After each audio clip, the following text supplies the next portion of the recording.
तुह कैसे रहल ये जान हो, तोहरा कैसन रे प्यार हो। तू हमरा के छोड़ दिहलू ऐसन बात में, तू हमको बुरा बना दिहलू।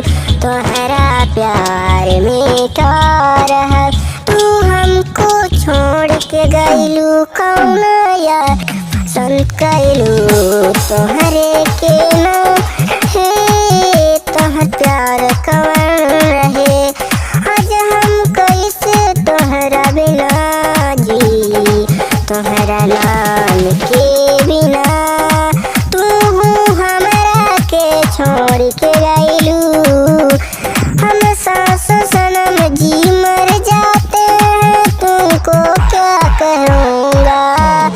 आज मेरा तू दिल तोड़ दी हो जान, कहीं जाओगी नहीं।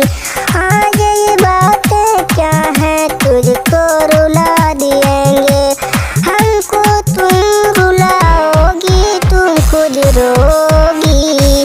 वफा के नाम से तुम जी जाओगी, भाई खुद याद रखोगी।